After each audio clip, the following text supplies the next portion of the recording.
ค่ะต่อไปนะคะต่อไปเราก็จะมาปักสีข้างในนี้กันนะคะข้างในถ้าเป็นตัวนี้ก็จะเป็นสีขาวรอบสีขาวนะคะเห็นกันไหมคะมันเป็นผ้าสีดำเนาะแต่เห็นชัดอยู่อันนี้ก็เหมือนเดิมเลยเราก็จะปั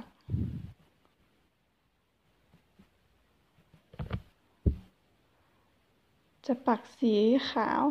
อันนี้ขึ้นไป3เข็มแล้วก็มาทางขวา3ขึ้นไป3มาทางซ้าย3ปัก3เข็มอย่างนี้ไปเรื่อยๆนะคะตามขอบสีชมพูถ้าเป็นตัวนี้ก็จะปักตามขอบสีฟ้าอ่อนนี่ไปเลยนะคะโอเคแต่เราจะใช้สีเหลืองนะคะสีเหลือง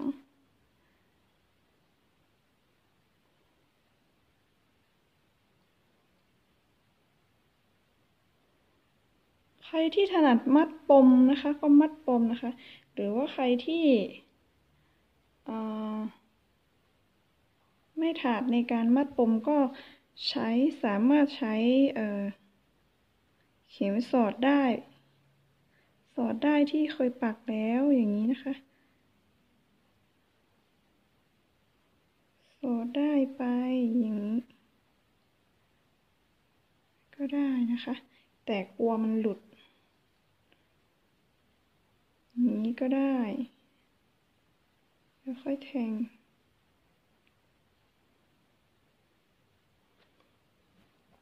เนื่องจากมันเป็นผ้าสีดำนะคะก็เลยเห็นไม่ค่อยชัด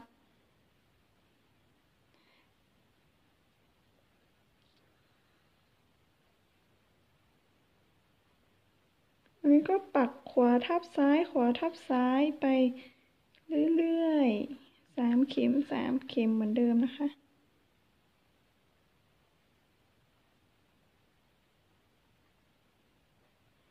ปักตามช่องของมันเลยนะคะ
ถ้าสนใจอยากดูภาพนิ่งนะคะก็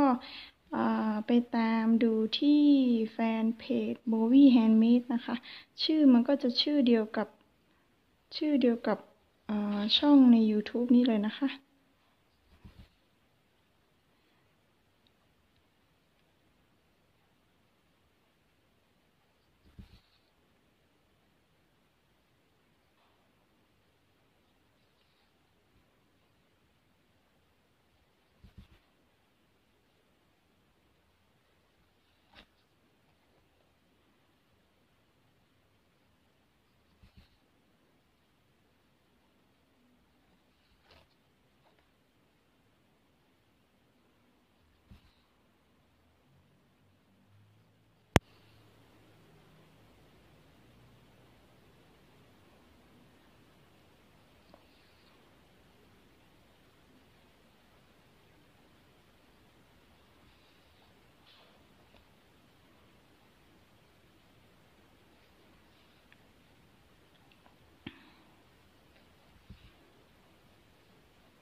ตัวนี้นะคะจะปัก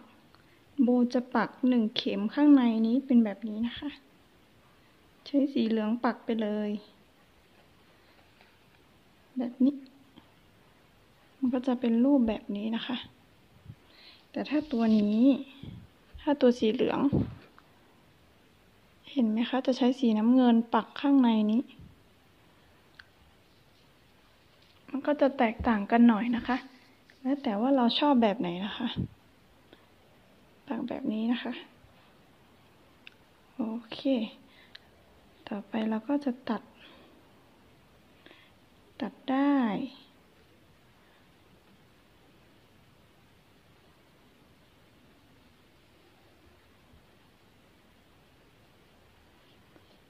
เราก็จะ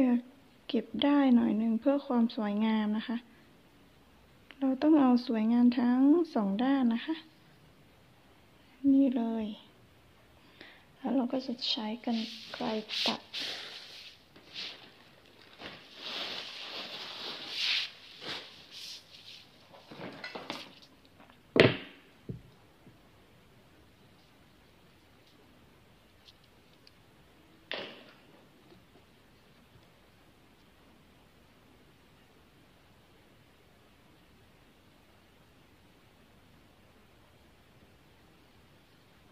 ต่อไปก็เหมือนเดิมเราก็เริ่มต้นใหม่เลย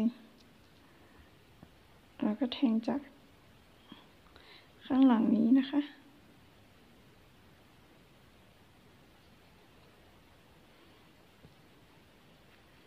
แล้วเราก็ปัก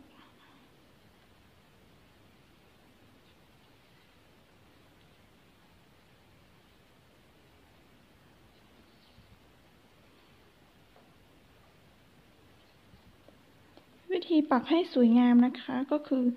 อย่าดึงได้แรงเกินไปแล้วก็อย่าดึงแบบหย่อนเกินไปมันจะทำให้แบบไม่สวยนะคะ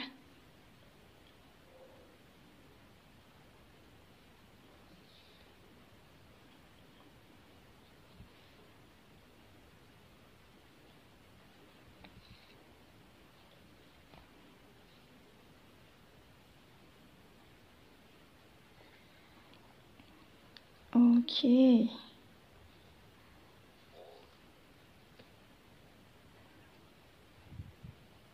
เราก็จะถักสีเหลืองข้างในนี้ไปเรื่อยๆจนจบแล้วเดี๋ยวเราก็จะมาถักขอบข้างนอกนี้นะคะโอเคค่ะต่อไปโบจะมาสอนปักขอบข้างนอกนี้เลยนะคะขอบสีเหลืองนี้นะคะขอบสีเหลืองนี้เอามาดูกันใกล้ๆเลยนะคะขอบสีเหลืองนี้ก็จะปักลง5 เข็มแล้วไปทางซ้าย5 เข็มแล้วก็ขึ้นข้างบนนี้อีก3 เข็มนะคะอันนี้ก็จะเหมือนกันเลยปักไปทางซ้าย5 เข็มแล้วก็ขึ้นไปข้างบนนับไปข้างบนนี้5 เข็มนะคะแล้วก็ปักเฉียงนี้3 เข็มแล้วก็เว้นช่องตรงนี้นะคะแล้วก็ปักตรงนี้จากสีแดงนี้ก็เว้น1 ช่องอันนี้ก็จะเว้น1 ช่องนะคะโอเคข้างบนนี้ก็เหมือนกันเลยนะคะเราก็กลับมามันก็จะเป็นแบบนี้มันก็จะปักคล้ายๆกันเลยนะคะโอเคดูลายกันใกล้ๆเลยนะคะ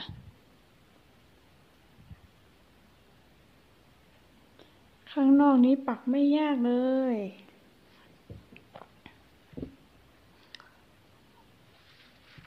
อันนี้จะเป็นลายต้นแบบของเราเนาะ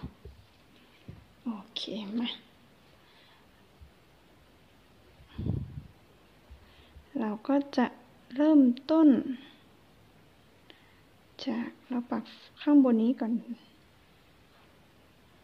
นี่เนาะเราจะใช้สีชมพูปักข้างนอกนี้นะคะ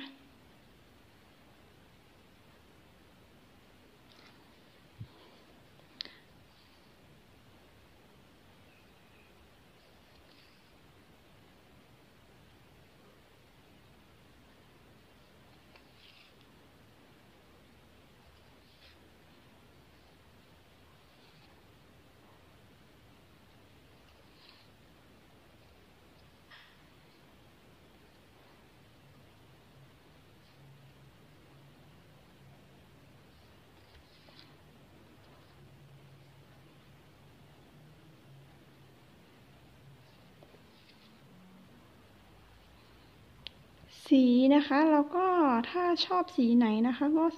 ปรับเปลี่ยนไปตามสีที่เราชอบเลยนะคะลายนี้นะคะเขาสามารถเอาไปทำได้หลายๆอย่างเลยนะคะอย่างเช่นเดี๋ยวจะเอารูปให้ดูก่อนนะคะ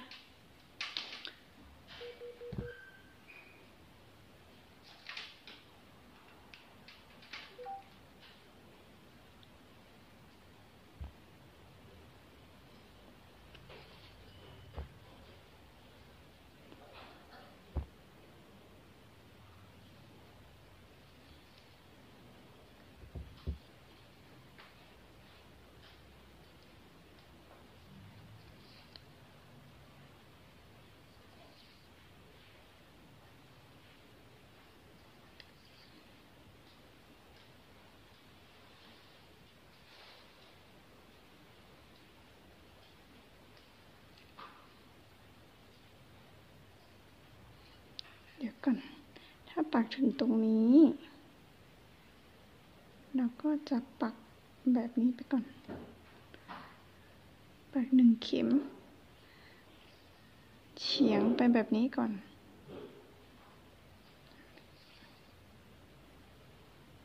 แบบนี้นะคะแล้วเดี๋ยวเราก็ปักกลับจะออกเป็นแบบนี้นะคะแล้วเราก็ปัก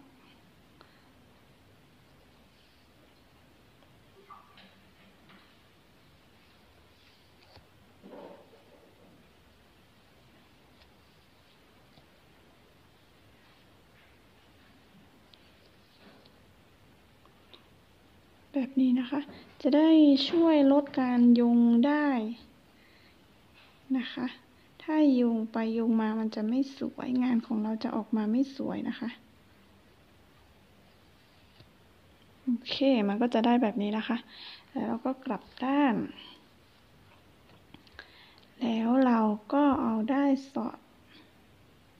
เอาเข็มสอดไปตรงนี้เก็บได้ก่อนนะคะที่เราจะโยงเพื่อความสวยงามนะคะ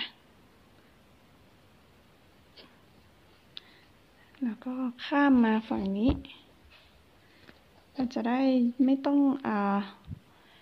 ตัดใหม่ตัดได้กันหลายรอบนะคะ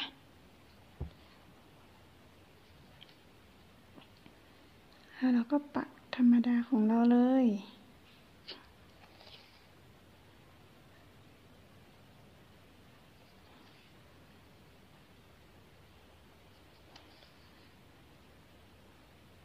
เราก็จะปักเข็มนี้ก่อนถ้าถึงมุมนี้นะคะมันจะเจอกันพอดีตรงเข็มนี้เราก็ปักข้างเดียวไปก่อน1 2แล้วก็3อยู่นี่นะคะปัก3 เข็มไปเสร็จแล้วเราก็ปักกลับ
โอเคมันก็จะจบตรงนี้นะคะแบบนี้แล้วเราก็ข้ามมาฝั่งนี้เลย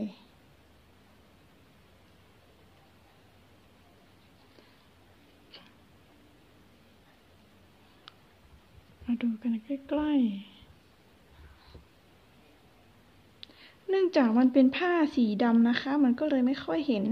แต่ถ้าปักลายออกมามันก็จะสวยนะคะ โอเค ปัก2 เข็มแล้วก็ข้ามไปปักเฉียงตรงนี้ก่อน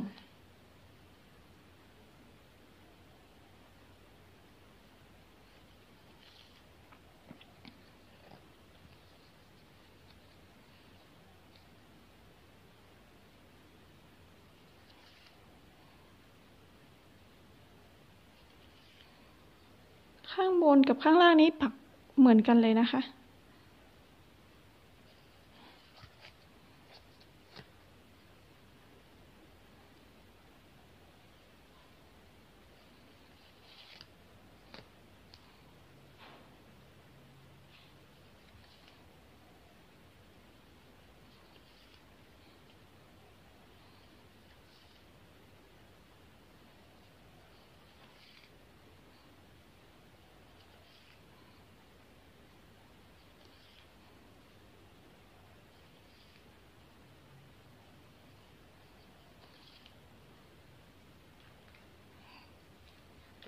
ได้มันชอบพันกันนะคะ ต้องค่อยๆปักค่อยๆแกะได้ มันก็เลยเสียเวลานิดนึง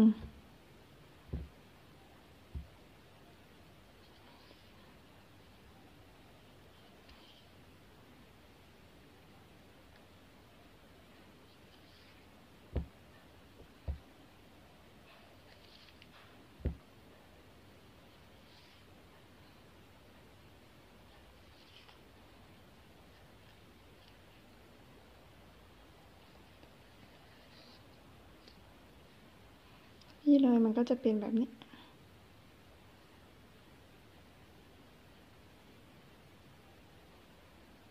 โอเค เดี๋ยวจะมาสาธิตข้างล่างนี้นะคะ แล้วก็ทำเป็นปมก่อน การหลุดนะคะ เนื่องจากเราใช้ได้เส้นเดียวนะคะ เส้นได้มันเล็กและรูช่องของผ้ามันใหญ่นะคะ เพราะว่าเราใช้ผ้าขนาดผ้าตากลาง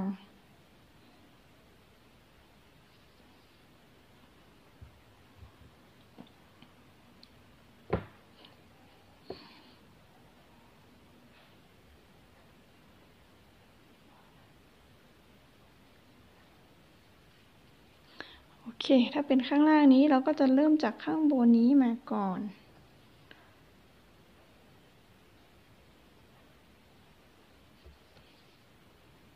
แบบนี้นะคะ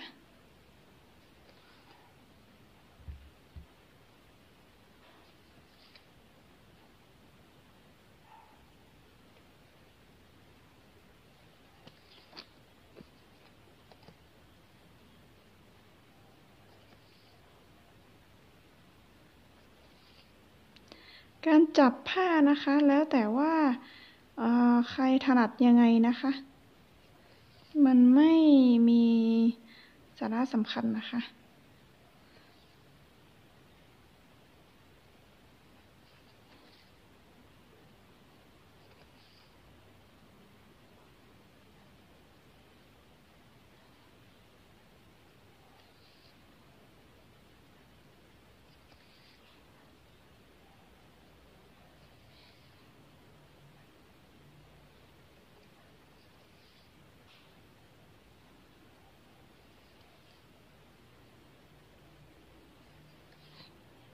เราก็จะปักแบบนี้ แล้วเราก็กลับ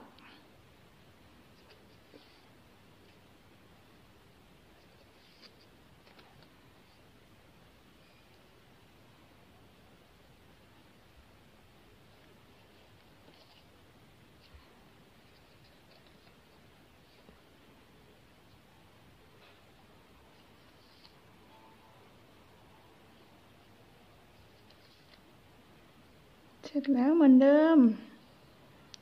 เราก็กลับด้านแล้วเราก็เอาได้สอยไปแบบนี้ก่อน แล้วเราค่อยปักใหม่ โอเค ปัก สำหรับลายนี้นะคะเป็นลายง่ายๆที่ทุกคนสามารถปักได้เลยถ้าเข้าใจก็ไม่ยากอะไรนะคะ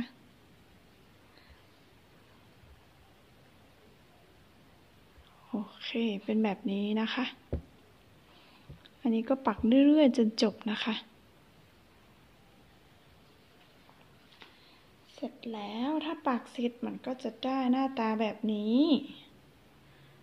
ออกมาเป็นแบบนี้นะคะสวยงามไหมคะเราก็จะเอาอันนี้ออกก่อนขออนุญาตเอาอันนี้ออกก่อนนะคะมันจะได้หน้าตาแบบนี้เลย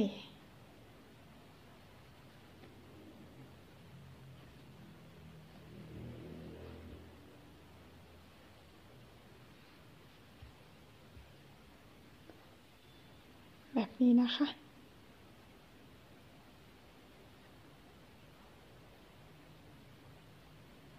หัวท้ายตรงนี้นะคะก็แล้วแต่ว่า